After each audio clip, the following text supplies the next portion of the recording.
जितना भ्रष्ट पार्टी होता है, एंटी विपक्ष का जितने पार्टियां होते हैं, सबको तोड़ने के बाद जो बेईमान होते हैं, भ्रष्टाचारी होते हैं, बीजेपी मिलाने के बाद ईमानदार पार्टी कहलाती है। नहीं, ऐसे ये गलतफहमी है। केजरीवाल का दावे। देखिए, केजरीवाल तो कुछ भी कह सकता है। केजरीवाल को तो पूरी दिल्ली की जनता जान चुकी है कि वो क्या है, तो वो आरोप के अलावा कुछ नहीं कर सकता। भारतीय जनता पार्टी में सिर्फ उनका स्वागत होता है जो जनता के लिए काम करते हैं और ईमानदारी से काम करते हैं। भारतीय जनता पार्टी में कार्यकर्ता ही अपने आप में एक बहुत बड़ा नेता है।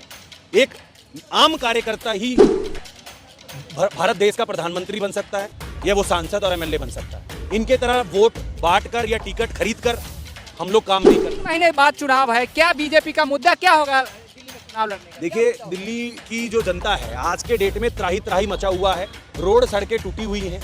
दिल्ली की जनता सबसे बड़ी त्राही में है। जल पानी की सुविधा नहीं है, नाले जैसा पानी आ रहा है, सीवर का पानी घरों में घुस रहा है, रोडें टूटी हुई हैं, बस्तियां बिखर गई हैं। तो दिल्ली जो है राजधानी है भारत की। यहाँ पर देश और विदेश के लोग विजिट करने के लिए आते हैं। तो वो लोग जब दिल्ली के अंदर आए तो उनको महसूस होना चाहिए कि भारत एक ऐसा देश है जो बहुत ही स्वच्छ माना जाता है।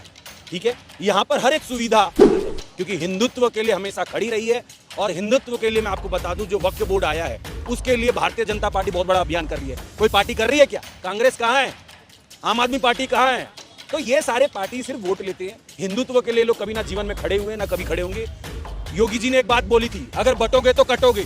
तो ये बात सही बोली थी कि अगर आप आपस में बट गए, और ये पार्टी सिर्फ बांटने का काम करती है, जाट गुज्जर राजपूत पंडित इनको बांट रही है कि ये बट जाएंगे, वोट बैलेंस इधर उधर बिखर जाएगा और हम जीत जाएंगे।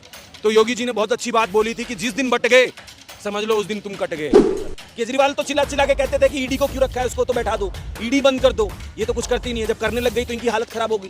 क्यों? क्योंकि इनके जो भ्रष्ट लोग हैं वो बाहर निकल के आने लग गए। तो तुम पहले कहते थे कि ईडी कुछ नहीं करती, अब कर रही है तो तुम्हारी हालत खराब हो रही है। अब कर रही है तो तुम कहते हो कि मोदी जी करवा रहे हैं। तो कुछ भी आप अच्छा करवाएंगे तो ये एक प्रोपेगेंडा फैलाते रहेंगे। जितना भ्रष्ट पार्टी होता है, एंटी विपक्ष का जितने पार्टियां होते हैं, सबको तोड़ने के बाद जो बेईमान होते हैं, भ्रष्टाचारी होते हैं, बीजेपी मिलाने के बाद ईमानदार पार्टी कहलाती है। नहीं, ऐसे ये गलतफहमी है। केजरीवाल का दावे। देखिए, केजरीवाल तो कुछ भी कह सकता है।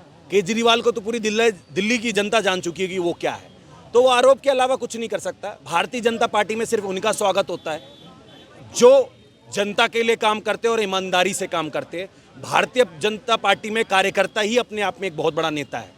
एक आम कार्यकर्ता ही भारत देश का प्रधानमंत्री बन सकता है, या वो सांसद और एमएलए बन सकता है। इनके तरह वोट बांट कर या टिकट खरीद कर हम लोग काम नहीं करते। भारतीय जनता पार्टी एक ऐसी राष्ट्र पार्टी है जिसके ऊपर कोई भी आज तक लांछन नहीं लगा और ना कोई लगा सकता है, क्योंकि हिंदुत्व के लिए हमेशा खड़ी रही है। और हिंदुत्व के लिए मैं आपको बता दूं, जो वक्फ बोर्ड आया है उसके लिए भारतीय जनता पार्टी बहुत बड़ा अभियान कर रही है। कोई पार्टी कर रही है क्या? कांग्रेस कहाँ है? आम आदमी पार्टी कहाँ है? तो ये सारे पार्टी सिर्फ वोट लेते हैं। हिंदुत्व के लिए लोग कभी ना जीवन में खड़े हुए ना कभी खड़े होंगे। योगी जी ने एक बात बोली थी, अगर बटोगे तो कटोगे।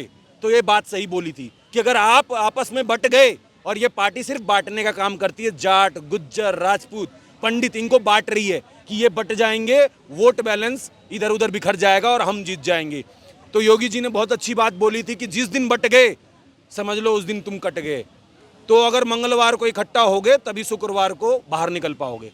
कहते हैं कि जितने विपक्ष के नेता हैं उसे ईडी सीबीआई का मतलब धौंस दिखा के या धमका के जो है अपने पार्टी में मिलाने का काम करते हैं। नहीं, ये देखिए ऐसा है, ये प्रोपेगेंडा है, ये चलाया जाता है ना। ऐसा कुछ नहीं है। सीबी बहुत एजुकेटेड लेवल पे रहती है और उनको पता है कि जिसने भ्रष्ट मचाया है, चाहे वो किसी भी पार्टी का हो, उस पर पूरी कार्रवाई करने का आदेश उनके हाथ में रहता है। फ्रीडम है उसके अंदर।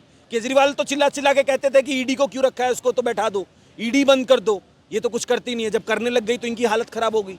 क्यों? क्योंकि इनके जो भ्रष्ट लोग हैं वो बाहर निकल के आने लग गए। तो तुम पहले कहते थे कि ईडी कुछ नहीं करती, अब कर रही है तो तुम्हारी हालत खराब हो रही है।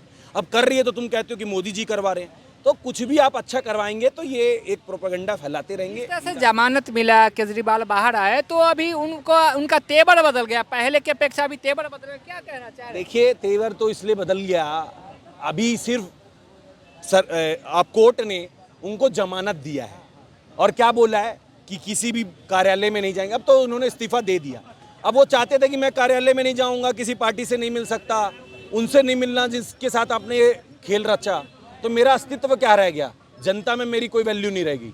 तो इसलिए सोचा कि मैं इस्तीफा देके अपने ही मुखिया को ऊपर करके 3 महीने का चुनाव करके फिर से दिल्ली की जनता को बेवकूफ़ बनाकर मैं सत्ता में आ जाऊंगा। 3 महीने बाद चुनाव है, क्या बीजेपी का मुद्दा क्या होगा दिल्ली में चुनाव लड़ने का? देखिए, दिल्ली की जो जनता है आज के डेट में त्राही त्राही मचा हुआ है, रोड सड़कें टूटी हुई हैं। दिल्ली की जनता सबसे बड़ी त्राही में है जल, पानी की सुविधा नहीं है, नाले जैसा पानी आ रहा है, सीवर का पानी घरों में घुस रहा है, रोडें टूटी हुई हैं, बस्तियां बिखर गई हैं। तो दिल्ली जो है राजधानी है भारत की, यहाँ पर देश और विदेश के लोग विजिट करने के लिए आते हैं। तो वो लोग जब दिल्ली के अंदर आए तो उनको महसूस होना चाहिए कि भारत एक ऐसा देश है जो बहुत ही स्वच्छ माना जाता है। ठीक है, यहाँ पर हर एक सुविधा उनको मिल सकती है। वो तभी होगा यहाँ पर जब भारतीय जनता पार्टी की सरकार आएगी। क्या बीजेपी की सरकार आती है तो क्या यमुना की सफाई करवाएगी क्या? आप भारतीय जनता पार्टी जब 70 सीट लेकर आती है तो वो सारी सुविधा मिल जाएगी जो आज तक ये अरविंद केजरीवाल 10 साल में दे नहीं पाया। अरविंद केजरीवाल में सिर्फ और सिर्फ भ्रष्ट के अलावा इसने कुछ भी नहीं किया।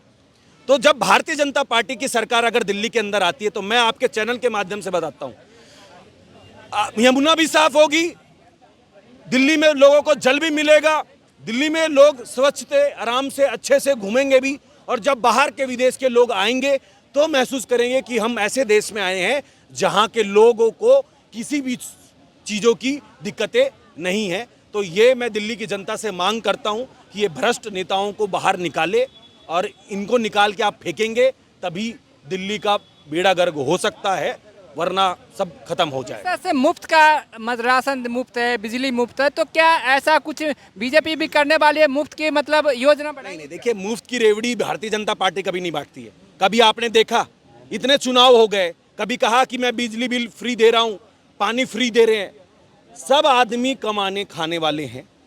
आपके हिसाब से आपको ये सोचना चाहिए कि जो लोग जिस रेखा में आते हैं, गरीब रेखा में अगर कोई आ रहा है तो उसके लिए अलग से योजना बननी चाहिए। मिडिल क्लास से कोई है उसके लिए अलग योजना। ये नहीं कि अमीर से लेकर गरीब तक सबको एक ही योजना निकाल दी।